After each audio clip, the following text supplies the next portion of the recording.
திரு Henry, நம்ம ஏற்கனவே பேசிய விஷயங்கள் தான் இன்றைக்கி இது பில்லை வந்து சப்மிட் பண்ணியிருக்காங்க. இதில் ரொம்ப முக்கியமான விஷயமா என்ன நான் ஒன்று கேட்க விரும்புகிறேன்னா, அதில் வந்து point number 30, any government property identified or declared as waqf property before or after the commencement of this act shall not be deemed to be waqf property அப்படிங்கிறாங்க. இதுக்கு பின்னால் ஐடென்டிஃபை பண்ணால் இல்லை அப்படிங்கிறாங்க. அது ஒன்று சொல்லுங்கள். ரெண்டாவது, இதில் அப்பாயின்மெண்ட் பண்ணுறதுல நிறைய பேர் அப்பாயின்மெண்ட் பண்ணுறாங்க. இதில் பல நபர்கள், ஒரு 4 நபர்கள் வந்து வேறு வேறு ஃபீல்டை சேர்ந்தவர்கள் இருக்கலாம் அப்படின்னு சொல்கிறாங்க. 2 பெண்கள் அப்பாயின்மெண்ட் பண்ணணுன்னு தான் சொல்கிறாங்களே தவிர அந்த பெண்கள் முஸ்லீமாக இருக்கணும் அப்படிங்கிறது இதில் குறிப்பிடப்படலை. ஒரு வழக்கறிஞர், தேசிய அளவில் புகழ்பெற்ற வழக்கறிஞர், அப்புறம் நான் முஸ்லீம் மெம்பர்ஸ் 2 பேர். அப்போ மொத்தம் ஒருவேளை ஒரு 15 பேர் போடுறாங்க அப்படின்னா கிட்டத்தட்ட ஒரு 10 பேர்த்துக்கு பக்கம் நான் முஸ்லீம்ஸ் தான் வராங்க.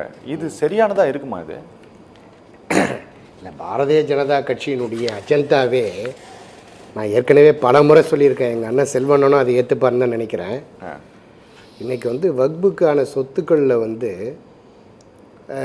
நான் அடிக்கடி சொல்கிறது, இராணுவம் ரயில்வேக்கு அடுத்தபடியாக மிக அதிகப்படியான சொத்துக்கள் இந்த வக்ஃபு அப்படிங்கிறது கொடை. ஆக்சுவலி கொடையாக இஸ்லாமிய பெருமக்களால் ஒரு நல்ல காரியங்களுக்காக, அதாவது ஒரு சமூக சேவையாக இருக்கலாம், ஒரு பள்ளியாக இருக்கலாம், அல்லது ஒரு கல்வி நிறுவனமாக இருக்கலாம், அல்லது மதராசக்கள் அந்த மாதிரி பள்ளிகளாக இருக்கலாம், தர்காக்களாக இருக்கலாம், அல்லது மசூதிகளாக இருக்கலாம். இப்படி ஒரு பொது நோக்கத்தோடு ஒரு பொது சேவைகளுக்காக அந்த இஸ்லாம் மார்க்கத்தை சார்ந்தவர்கள் அந்த நிலங்களை கொடையாக கொடுப்பதுக்கு பேர் தான் முதல்ல வக்ஃபு. அந்த வக்ஃபு அப்படிங்கிறதுக்கு வாரியத்தை வேறு பேரில் வச்சா சரியாக இருக்காது அப்படிங்கிறதுக்காக வக்ஃபு வாரியம்னு வச்சிட்டோம். இதுதான் வக்ஃபு வாரியத்தோடைய வரலாம். நிறைய பேர் வக்ஃபு வாரியம்னாவே அது வக்ஃபுக்கும் இந்த வாரியத்துக்கும் சம்மந்தப்படுத்தி பேசிகிட்டு இருக்கிறாங்க. வேறு வாரியத்துக்கு பேர் வச்சா அது சரியாக இருக்காதுங்கிறதுனால இந்த வக்ஃபு கொடைக்கான அது ஒரு வாரியம். இப்போ வாரியம் என்ன பண்ணுது, இதில் 2 வகையாக பிரிச்சுக்கிறோம். வக்ஃபு எஸ்டேட்டு. அந்த எஸ்டேட்டுக்கான நிலங்கள் வந்து பார்த்திங்கன்னா இன்றைக்கு இந்தியாவில் 13 மாநிலங்கள் இருக்குது. உத்தரப்பிரதேசத்தில், பஞ்சாபில், அதே போல் வந்து கர்நாடகாவில், வெஸ்ட் பெங்காலில், தெலுங்கானாவில், கேரளாவில், மத்திய பிரதேசத்தில், மகாராஷ்டிராவில், ராஜஸ்தானில், ஜம்மு காஷ்மீரில், குஜராத்தில், தமிழ்நாட்டில், ஹரியானாவில். தமிழ்நாட்டில் தான் ஆக்சுவலி 12வது இடம் பட்டியல் படி. அதுக்கு முன்னாடி 11 இடங்களில் 10 இடங்கள் வட இந்தியாவை சார்ந்தது. அதை தான் நான் குறிப்பாக சொன்னேன். உலக பணக்காரர்கள் பட்டியலில் இருக்கக்கூடிய அம்பானி குடும்பம் இருக்கக்கூடியது ஒரு வக்ஃபு சொத்துன்னு சொல்லிட்டு. ஸோ இப்போ 10 இடங்களில் இடம்பெறக்கூடிய அந்த நிலங்கள் கிட்டத்தட்ட ஏறத்தாழ ஒரு 70,000 வக்ஃபுகள் இருக்கிறது. இப்போ நீங்கள் இந்தியா முழுவதுமே நிலத்தினுடைய பரப்பளவு பார்த்தீங்கன்னு சொன்னால் உலக அளவில் 7வது இடம் நம்ம இந்தியா வகிக்கிறது. 32.87 மில்லியன் ஸ்கொயர் கிலோமீட்டர். இதுதான் இந்தியாவினுடைய நிலப்பரப்பளவு.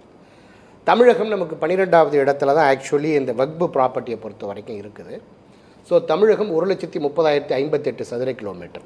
இதில் கிட்டத்தட்ட ஒரு 2 லட்சம் மில்லியன் ஏக்கர்ஸ் வந்து நமக்கு வக்ஃபுக்கு வந்து எஸ்டேட் ப்ராப்பர்ட்டியாகவும் மூவபிள் ப்ராப்பர்ட்டியாகவும் இருக்கும். எஸ்டேட் ப்ராப்பர்ட்டி அப்படிங்கிறது ஒரு நிறுவனங்களுக்கு அந்த வகைப்படுத்தப்பட்ட அந்த ஒரு கல்வி சேவை அப்படி படுத்தப்பட்ட ஒரு நிறுவனங்கள், கிட்டத்தட்ட ஒரு 7,000 நிறுவனங்கள் இருக்குது. அதுக்கு வகைப்படுத்தப்பட்ட நிலங்கள். மூவபிள் ப்ராப்பர்ட்டின்னு சொன்னால் நீங்கள் வணிக நோக்கத்துக்காக தனிநபர்களால் எழுதி வைக்கப்பட்டு அவர்கள் எப்படி இந்த பரம்பரை தர்மகர்த்தா பராமரிக்கிறார்களோ நிர்வகிக்கிறார்களோ அப்படி நிர்வகிக்கக்கூடிய அந்த ப்ராப்பர்ட்டிஸ் தான் அது வந்து மூவபிள் ப்ராப்பர்ட்டியாக பார்க்குறோம். ஸோ தமிழகத்தை பொறுத்த வரைக்கும் அதில் 32,157 ஏக்கர் மூவபிள் ப்ராப்பர்ட்டியாகவும் எஸ்டேட் ப்ராப்பர்ட்டியாக 7,454 ஏக்கரும் தமிழகத்தில் இருக்கிறதா ஒரு பட்டியல் கொடுத்துருக்குறாங்க. ஸோ இந்த ப்ராப்பர்ட்டியை சரியாக முறையாக நிர்வாகத்தை வந்து நிர்வகிக்கிறார்களா, அந்த சொத்துக்களை வந்து பராமரிக்கிறார்களான்னு பார்க்கறது தான் வக்ஃபு வாரியத்தினுடைய வேலை. ஏதாவது வழக்குகள் வந்து நீங்கள் வக்ஃபு மேலே தொடுக்கணும்னு நினச்சிங்கன்னா, இப்படி மாற்று மதத்தை சார்ந்தவர்களோ சமூகத்தை சார்ந்தவர்களோ அல்லது இஸ்லாம் மார்க்கத்தை சார்ந்தவர்களே கூட அந்த நிலத்தை வந்து அனுபவிச்சுட்டு இருக்கும் பொழுது வக்ஃபு இல்லாத நோக்கத்துக்காக பயன்படுத்தும் பொழுது அந்த இஸ்லாமை சார்ந்தவர்கள், அந்த மதரசாக்களை சார்ந்தவர்கள், அந்த தர்காக்களை சார்ந்தவர்களே புகார் தெரிவிக்கலாம். இப்போ இருக்கிற நடைமுறையில் இருக்கிற இந்த ஆக்ட் இதுதான் பாதுகாக்கப்பட்ட ஒரு ஆக்ட். நீங்கள் 1954 ஜவஹர்லால் நேரு இருக்கும் பொழுது அதை கொண்டு வரப்பட்டது. அப்புறம் காலப்போக்கில் உங்களுக்கு வந்து 95ல் அதை பாதுகாக்கப்பட்ட ஒரு மாற்றி அமைக்கப்பட்ட ஒரு ஆக்டு. அதன் பிறகு 2013 முன்னாள் பாரத பிரதமர் மன்மோகன் சிங் அவர்கள் இருக்கும் பொழுது மேம்படுத்தப்பட்ட ஒரு பாதுகாப்பான ஒரு சட்ட திருத்தங்களை கொண்டு வந்து மிகச்சிறப்பான முறையில் இந்த நிர்வாகம் செயல்பட்டு கொண்டிருக்கிறது. நீங்கள் இந்த வகுப்பில் நீங்கள் சொன்னபடி வழக்கறிஞர் இருக்கிறாரு, அதே போல் வந்து பிரசிடெண்ட் இருக்கிறாரு, அதே போல் வந்து ஒரு ரெவென்யூ ஆஃபீஸர் வந்து ஒரு கலெக்டர் கேடரில் உள்ளவர் இருக்கிறாரு, ஸ்பெஷல் ஆஃபீஸர் இருக்கிறாரு, ஜுடிஷியல் மேஜிஸ்ட்ரேட் இருக்கிறாரு. இது எல்லாமே இருந்துகிட்ருக்கு. இப்போ இவங்களோட நியூ டிராஃப்டிங்கில் என்ன விஷயம்னா, இவங்க கொண்டு வந்திருக்கிற ஒரு 2 பாராட்டுதலுக்குரியது இருக்குது. அதை நம்ம முதல்ல பேசிடுவோம். ஏன்னா இவங்க 2 பேருமே காங்கிரஸ் பாரதிய ஜனதா கட்சியை சார்ந்தவர்கள். அதில் என்னென்னா, ஒரு சமய இப்போ இஸ்லாமியருடைய அந்த சேவை செய்கிறேன்ட்டு ஒரு நிறுவனம் ஒரு இஸ்லாமியருடைய சொத்தில் ஒரு வாடகைக்கு போய் இருந்தாலும் நீங்கள் அதை வக்பு சொத்துன்னு அவங்களே வந்து இப்போ எடுத்துக்கிட்டு நடைமுறையில் பண்ணிக்கிட்டு இருக்கிறாங்க. நெல்லையில் கூட ஒரு சொத்து முஸ்லீம் லீக்கை சார்ந்த முன்னாள் சட்டமன்ற உறுப்பினர் கிட்டத்தட்ட ஒரு 36 இஸ்லாமியர்களுக்கு சொந்தமான அந்த சொத்து. அவங்க அப்பா வந்து காதர் மொய்தீன் அப்படிங்கிறவர் அதை நீங்கள் நடத்திங்க, ஒரு சமூக சேவை செய்கிறீங்க, அதுக்காக அதை எடுத்துக்கங்கன்னு சொல்கிறாரு. அந்த கட்டடத்தை பயன்படுத்திக்கிட்டு அங்கே வந்து சர்வீஸ் பண்ணுறாங்க, ஏழை எளிய மக்களுக்கு அந்த நலத்திட்டங்களை செய்கிறாங்க. 3 ஆண்டுகளுக்கு கிரயமாக ஆக்சுவலி எழுதியே கொடுக்குறாரு, வாடகை ஒப்பந்த பத்திரத்தை ரெஜிஸ்டர் பண்ணி கொடுக்குறாரு. ஆனால் 3 ஆண்டுகள் கழித்து இதை வக்பு கொடுத்துட்டீங்கன்னு சொல்லி அந்த இஸ்லாமிய அந்த அமைப்பு இஸ்லாமியர்களுடைய சொத்தை வஞ்சித்து ஆக்கிரமித்து இப்போ வரைக்கும் செயல்பட்டுருக்கு. மிகப்பெரிய ஒரு சொத்து. ஸோ அப்படி இப்போ 36 பேர் அதை சாதாரண சாமானிய மக்கள் அவங்க பாதிக்கப்படுறாங்க. இப்போ அதில் என்ன சொல்லுது, நீங்கள் ஆவணத்தை நீங்கள் வக்பா கொடையாக எழுதி கொடுத்துருந்தால் மட்டும்தான் அது வந்து செல்லும். அது ஏற்புடையதாக இருக்கிறது. ஏன்னா இஸ்லாமியர்களுடைய சொத்தையே ஒரு இஸ்லாம் அமைப்பு ஆக்கிரமித்து அபகரித்து வைத்திருப்பது மாபெரும் அபத்தம். அதில் நான் உடன்படுறேன். ஆனால் புகாரை யார் கொடுப்பது? மாவட்ட ஆட்சியர் விருப்பப்பட்டால் அந்த சொத்தை அவரே வந்து சுமோட்டோவாக எடுத்துக்கலாமா? இது ஏற்புடையதாக அல்ல. ஓகே. அதே போல் அவரே வாதியாக இருப்பாரா? அல்ல ஐயா இருங்கய்யா, அவரே வாதியாக இருப்பாரா, அவரே பிரதிவாதியாக இருப்பாரா, அவரே நீதிபதியாகவும் இருப்பாரா? ஓகே. இது எந்த வகையில் சார்? திருடனா திருடனாக தான் இருக்க முடியும், போலீஸ்னா போலீஸாக தான் இருக்க முடியும், நீதிபதினா நீதிபதியாக தான் இருக்க முடியும். இந்த 3 ரோலையும் ஒரே ஒரு நபர் செயல்பட வேண்டும் என்று சொன்னால் அது ஏற்புடையதாக அல்ல. அதில் எனக்கு மாற்று கருத்து, மாற்று உடன்பாடு இருக்கிறது. ஸோ ஒன்று, கல்யாணம் பண்ணிக்கிட்டிங்கன்னா அவங்கள வாழ வைக்கணும். நீங்கள் கரெக்டாக ஆனி மாதம் 30ஆம் தேதி கல்யாணம் பண்ணிவிட்டு ஆடி மாதம் பிரித்து கூட்டிகிட்டு போகிற மாதிரி சட்டத்தையும் கொண்டு வந்துட்டு அதை நீர்த்து போகக்கூடிய செயலையும் இதில் செய்திருக்கிறீர்கள். அதில் வந்து எனக்கு துளியும் உடன்பாடு இல்லை. அதே போல் வக்புனுடைய அந்த சொத்துக்களை எல்லாம் இவங்க என்ன சொல்கிறாங்க, புதியதாக கணக்கெடுக்கணும், புதியதாக ஆவணத்தை சரிபார்க்கணும். ஏற்கனவே ஆவணங்கள் அத்துணையும் சரிபார்க்கப்பட்டு கொடையாக, ஏன்னா 1954 இருந்த அந்த சட்டத்திட்டங்கள் எப்படி இருக்குன்னா, நிலம் உங்களோடது, நீங்கள் 2 சாட்சிகளை வைத்துக்கிட்டு வக்பா கொடுத்துடலாம் வாய்மொழியாக. அதை சட்டத்திருத்தம் மேற்கொண்டு காலப்போக்கில் பதிவு செய்து எழுதி வைக்கணும்னு கூர்ச்சீட்டு மாதிரி பதிவு செய்யப்படாமல் கையில் எழுதி கொடுத்துருப்பாங்க ஒரு 2 சாட்சிகளை வச்சு. அதன் பிறகு 95 பிறகு ரெஜிஸ்டர்ட் பண்ணணும். அந்த நிர்வாகத்தை வந்து மாவட்ட வருவாய் அலுவலர் அந்த ரேஞ்சில் தான் பண்ணணும் அப்படின்னு சொல்லி இருக்குது. ஸோ அது எல்லாமே இப்போ சரியாக முறையாக நடந்துக்கிட்டு இருக்கு.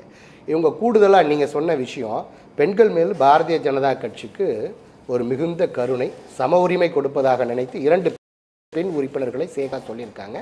அது பாராட்டுதலுக்குரியது, வரவேற்பிற்குரியது. அதே போல் பாராளுமன்றத்தில் சட்டமன்றத்திலும் பெண்களுக்கான சம உரிமையை குறைந்தபட்சம் 33% நிறைவேற்றினா நல்லா இருக்கும். ஓகே. அது பாரதிய கட்சியை சார்ந்த பெண்களுக்குமே நான் அதை வேண்டுகோளாக வைக்கிறேன். ஆனால் இந்த 2 பெண்கள் அவர் இஸ்லாமியர்கள், நான் ஏற்கனவே சொல்லியிருக்கிறேன் உங்களுக்கு, முஜ்லீக்கள் வந்து இங்கே முத்தலீக்களாக வந்து கோவையில் இருக்கக்கூடியவர்கள் கூட 2 பெண்கள் தான். ஆண் வாரிசு இல்லாத இடத்துல பெண்கள் செயல்படுகிறார்கள்னு சொல்லியிருக்கிறேன். ஸோ வாரியத்தில் 2 உறுப்பினர்களை வந்து நீங்கள் சேர்க்கறதுல மாற்று கருத்தே இல்லை. அவர்கள் யார்? என்னுடைய வீட்டை நான் ஆளுமை செய்யலாம், புறவாசல் வழியாக வேறு மார்க்கத்தை சார்ந்தவர்கள் வர முடியாது. நான் ராமர் கோயிலில் ஒரு இஸ்லாமியர் போய் நிர்வாகம் பண்ணால் எப்படி இருக்குமோ அப்படி தான் இந்த செயல் அப்படிங்கிறத ஆணித்தரமாக இதை நான் வந்து தொடர்ந்து பதிவு பண்ணிட்டு இருக்கேன். நடுநிலையோட நான் எந்த மார்க்கத்துக்கும் எந்த சமூகத்துக்கும் ஆதரவானவனும் அல்ல, எதிரானவனும் அல்ல. ஒரு பொது பார்வையில் இதை நான் பார்க்குறேன். அடுத்தபடியாக நீங்கள் இந்த மார்க்கத்தினுடைய புரிதலே இல்லாமல், மார்க்கத்தினுடைய நடைமுறைகளே தெரியாமல், சட்டத்திட்டங்கள் தெரியாமல், வேறு மார்க்கத்தை சார்ந்தவர்களை நீங்கள் இதில் உறுப்பினர்களாக இணைச்சிங்கன்னு சொன்னால், என்னுடைய பெட்ரூமில் வேறு ஒருத்தங்களை நான் அனுமதித்தா என்ன நடக்குமோ அதுதான் இதில் நடக்கும். புறவாசல் வழியாக மறைமுகமாக இந்த வக்பு சொத்துக்களை திருடுவதற்கான, களவாடுவதற்கான, பகிரங்கமாக கபலீகரம் செய்வதற்கான நடைமுறைகள் தான் இந்த சட்ட திருத்தம் மூலமாக நடைபெறும் என்பது தான் என்னுடைய அழுத்த திருத்தமான ஆணித்தரமான கருத்து. ஆகவே பாரதிய ஜனதா கட்சி, நான் ஏற்கனவே பல முறை சொல்லியிருக்கேன், மடாதிபதிகளுக்கு சொந்தமான சொத்துக்கள் எண்ணற்ற ஏக்கர் நிலங்கள் நாடு முழுவதும் இருக்கிறது. ஏன் ஜைன மதத்துக்கு சம்பந்தமானது, புத்த மதத்துக்கு சம்பந்தமானது, பார்சி மதத்துக்கு சம்பந்தமானது, கிறிஸ்துவ தேவாலயங்களுக்கு சம்பந்தமானது, இந்து கோயில்களுக்கு சம்பந்தமானது, இந்து சமய அறநிலைத்துறைக்கு சம்பந்தமானதுன்னு சொல்லி பல ஏக்கர் நிலங்கள் இந்த மண்ணில் இருக்கிறது. இப்படிப்பட்ட மதங்களுக்கெல்லாம் நீங்கள் ஒரு புதிய சட்டங்களை கொண்டு வந்து நடைமுறைப்படுத்தாமல், அந்த சொத்துக்களை நீங்கள் பராமரிக்காமல், நிர்வகிக்காமல், கலெக்டர் சூமோட்டோவாக அது வழக்குகளை எடுத்து அது என்னோட அந்த கவர்மெண்ட் அரசாங்க சொத்துன்னு சொல்லிட்டு நீங்கள் அதெல்லாம் கையகப்படுத்தாமல், கிட்டத்தட்ட ஒரு 6-7 மதங்களுக்கு, பல ஆயிரம் சமயங்களுக்கு சொந்தமான அந்த சொத்துக்களை எல்லாம் அவர்களே அனுபவிக்கிட்டோம், நிர்வகிக்கிட்டோன்னு சொல்லிட்டு ஒரே ஒரு மார்க்கத்தின் மீது பாரபட்சமாக இந்த பாரதிய ஜனதா கட்சி இப்படி வக்பு சொத்துக்களை மாத்திரம் கண்ணமிட்டு புதிய சட்ட திருத்தம் கொண்டு வருவதனுடைய நோக்கம் நமக்கு வெளிப்படையாகவே தெரிகிறது. இந்த சொத்துக்களை அபகரிப்பது தான் அவர்களுடைய நோக்கமாக நான் பார்க்கிறேன்.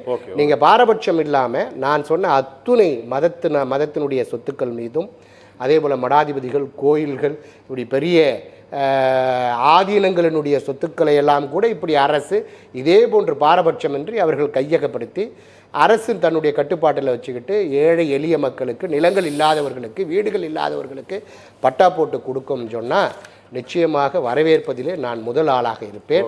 அதை தவிர்த்து வக்பு சொத்துக்கள் மீது மாத்திரம் இப்படி ஒரு கபலீகரம் செய்யக்கூடிய ஒரு செயலை முன்னெடுப்பது தான் என்னால் ஏற்க முடியல. இது ஏற்புடையதாக இல்லை அப்படிங்கிறது என்னுடைய கருத்து.